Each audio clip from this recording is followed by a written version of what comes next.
Hey Clashers, the first ever Town Hall 17 Clan War League season was this December. I finished with my team on number 4 spot, even though I'm right now in the number 2 clan, but no, I was in the number 4 clan and playing in there in end zone.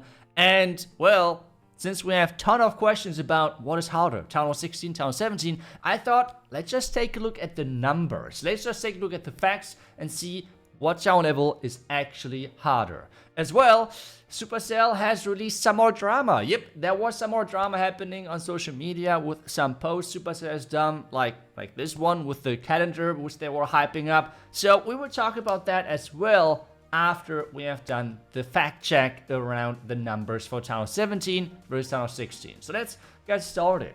And whenever I need any stats about the game, I'm always checking the Clash Spot website, because on this one we can see how many Town Hall 17s have participated on each different league in the Clan War League.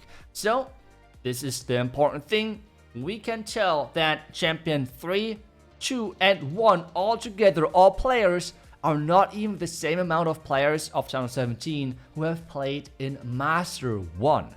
Because of this number distribution, we're going to check Crystal 1 to Champion 1 and the hit rates of that.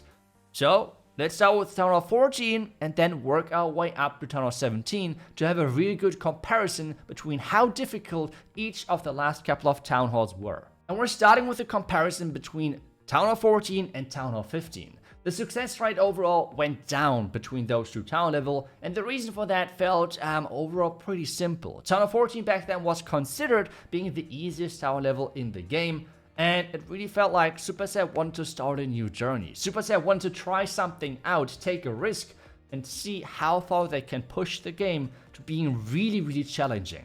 Try to be as challenging as possible, because on the highest success rate we had a 34% hit rate on Town Hall 15, which is the best of the best players got like 34 3 stars in 100 attacks, which is not much, especially if you compare those numbers then to Town Hall 14. As you were going down in the skill level, it got overall closer because bases are not that well upgraded, or overall the base layouts are not as good, as base links and everything were not as really that popular as it is right now. Then we had the addition of Town Hall 16, and that was the complete opposite. So far, Town Hall 14 being considered the easiest town level was off the table. Town Hall 16 skyrocketed in hit rates compared to the other town level, and that, as Supercell told us later then, was intentional. Supercell has tried now a really challenging town level versus a really easy town level. They wanted to see what do players like more. What is going to increase or decrease the hit rate? What is going to increase or decrease the activity level of players in general? And, well, then we had balance changes. Equipments were nerfed a little bit, some other balance changes in the game, and this was the result. November, the season for the Clan War League, we had seen quite some decrease in success rate on Town Hall 16. With that, Town Hall 16 was still quite easy, but a lot more challenging, especially for the not as versatile players as the top players, for example. Because the top players recovered quite quick, they were able to adapt, but the hit rate was not as high for the average player again. But what has happened now with Town Hall 17? A lot of people were scared that Town Hall 17 would be way too easy because the Eagle, one of the signature defenses, in my opinion one of the worst defenses on the highest town level, but one of the signature defenses was removed. So what about that? Let's take a look at the numbers, and we can see on the highest level we have a decrease of around 7%, which is quite a bit. But why is that the case? Because if we take a look at the other now skill level, we see not as big of a difference. 58 from Town Hall 16 to 55 to Town Hall 17 is harder, but not as much. Why? The reason here is that the Town Hall level, the Town Hall 17 update, was released pretty much right before the Clan War League. So obviously those players who would pay would have an advantage when it comes down to this specific season. And this is what happens in the highest league. Most players are investing money on that level, and you can clearly see that Town Hall 17 well upgraded would give a way greater challenge to players, and that was showcased with those stats. So I feel like with the next season, the first season in 2025, you will see a decrease in hit rate for the other skill level now as well, which is going to be affected by the fact that people are now slowly upgrading the town level. Town level 17, and especially Town 17 as the main building, is weaker for sure than in Town Hall 16 main building. But the power level has been shifted from Supercell from the Town Hall to the other defenses, which means just upgrading the Town Hall is not giving you as much power compared to adding another merge defense, giving merge defenses more level and everything. And that's like the thing why Town 17 in the beginning feels really easy, but if you're having a better upgraded village, Town 17 is actually harder than Town 16, and actually, I would say, by quite a bit. But time will tell that with the next season, with the next Clan War League season. That will be super interesting to watch, and I will for sure share that again with you guys to see if my prediction is right or if it's going to be wrong. But with that, let me know what you think about Town 17 and the difficulty level. But it really seems that Town 17 is kind of the sweet spot for Supercell, because they had now the two extremes, Town 15 versus Town 16, and they were able to decide wherever they could go everywhere. Depending on the numbers, they could have decided for anything, and they went with the Town 16 style, but a little bit more challenging.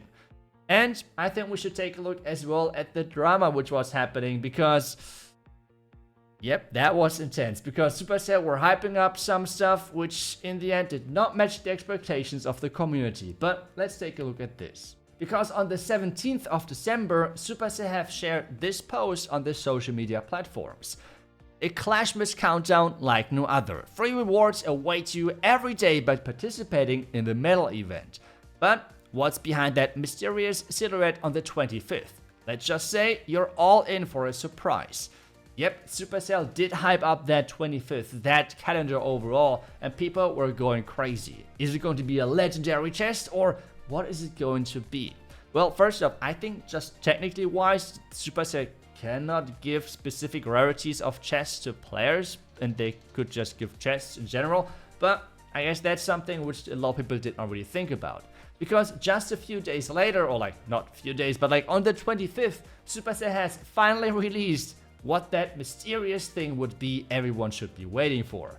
And it was a chest. Yep, that's right. After a pretty solid event, I want to say, with the uncontrollable heroes, they have released for the 25th for Christmas a chest. That's it, which is super random obviously as well in the reward, and the way and how they communicated things was not really optimal, let's put it this way. But it was acknowledged quite quickly. As well, one of the community managers said that the way and how they communicated everything was not really optimal, because they were hyping this 25th present up quite a bit. They should have structured things differently, and I mean, I can agree. At this point, I am sadly though not really surprised, because communication in the Supercell team to the outside, to the public, all of those years, that is like the #1 criticism with which I'm bringing up every single time. It's crazy. And like, that is consistency. That is consistency, which you don't want. But hey, it is consistency, I guess. So overall, if you want to hear my opinion, I think the way and how they communicated, they should have obviously shared something way bigger. As well, playing or watching the other Supercell games, what they have released, it feels like that Supercell in Clash of Clans is not really giving away that much, unfortunately, but, well, it is what it is. We cannot change that, really. But still, I feel like social media was kind of on fire after that, so I thought I would just talk about it, share my opinion, because, as I said, I can totally see the point where the criticism is coming from. But in my opinion, the biggest fail was just the communication and how this present was hyped up as the biggest is, like, the best is coming last and everything. Yeah, that was a bit questionable. But let me know what you think about this in the comments down below, and I will hopefully see you guys back tomorrow with the next Clash video. Until then, see ya and bye-bye.